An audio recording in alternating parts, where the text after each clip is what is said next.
So I have bipolar disorder, and basically what that means is I can experience extreme highs and extreme lows. So I was diagnosed with bipolar disorder in 2017, actually. It was my first episode of bipolar. And basically the episode consisted of psychosis, mania, right? I was completely delusional, right? Like completely had lost touch with reality. So let's backtrack a little bit.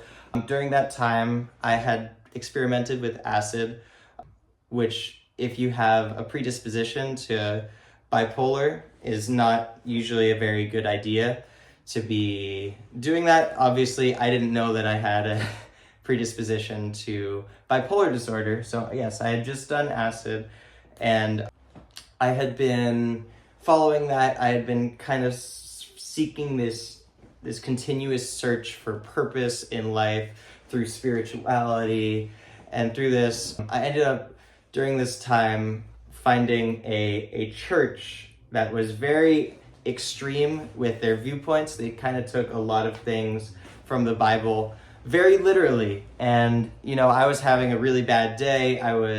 Because I wasn't sleeping very much, I was going out on a dog walk for WAG, and then I lost someone's keys. So I had to pay to replace their keys so, they wouldn't think I was holding their key to break into their house at a later time.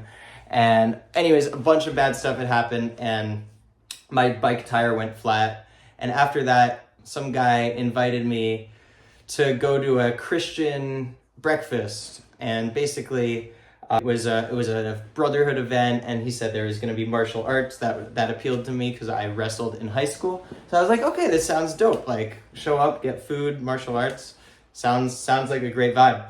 So then I showed up, and I liked it. I did kind of notice that like everyone kind of sounded like the same person, but I guess I didn't think much of it, and I did really like the community aspect of it. So I ended up following some of their Bible studies for about a week, and I had a little bit of a falling out because my internal beliefs were being challenged so much at the time.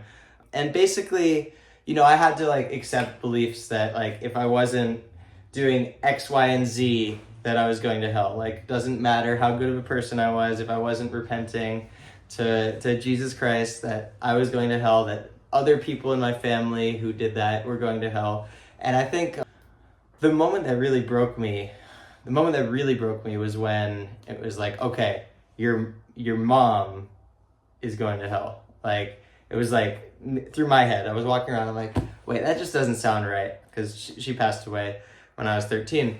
So yeah, so basically I wasn't having a good time, and then I was exposed to that, challenged my beliefs.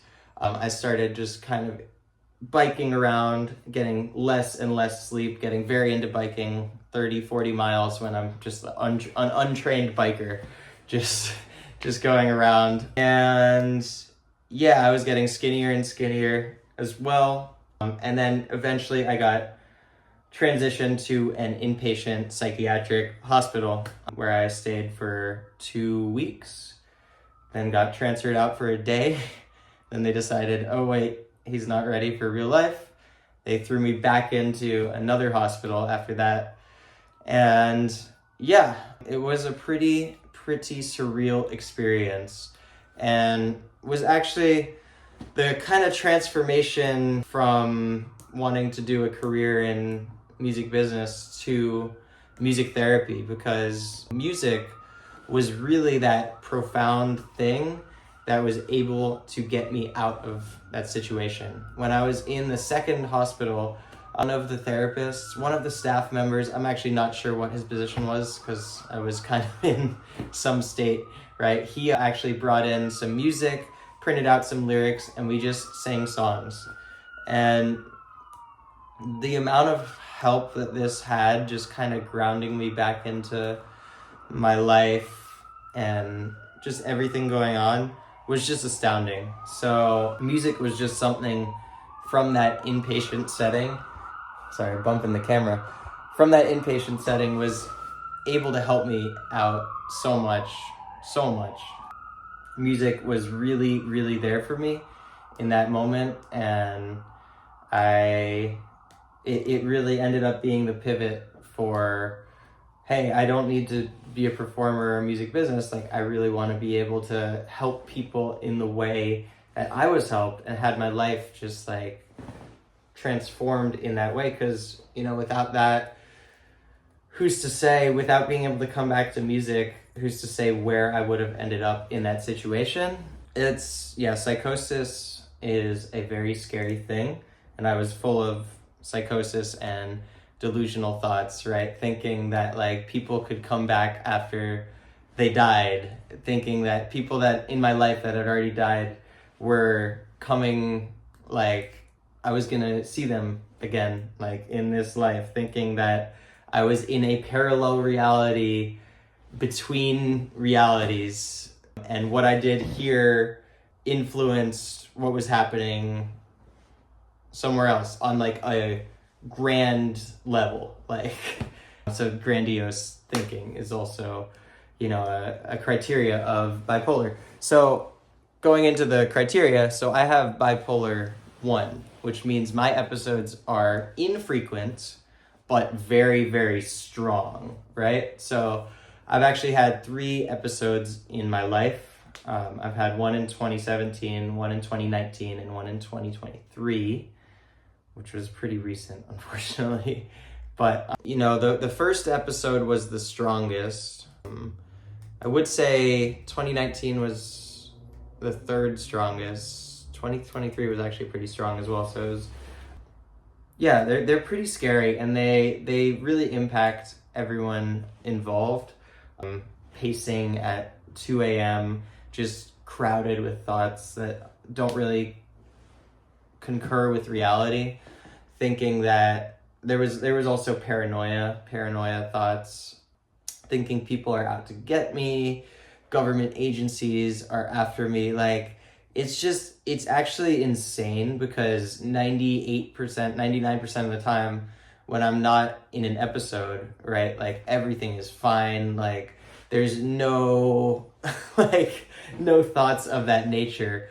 But once mania strikes, right, which can be a combination of stress, low sleep, and just not poor self-care, a bunch of things, it really can just flip my world upside down. So yeah, these days I'm on medication for my bipolar disorder, and I don't really plan on stopping my medication. I think that being on medication is probably the best route after having 3 pretty significant episodes, 2 of which I was hospitalized for, also including 2023. So yeah, bipolar is really, really no joke. But what I have found, at least with my case of bipolar, is as long as I'm not in an episode and I can ride the wave of being kind of like in between depression and mania, and maybe like leaning a little bit towards hypomania, but not enough to be in an episode, can actually be a superpower. So it can propel me to get a lot done. You know, there's rapid thoughts moving through my brain. I also have ADHD.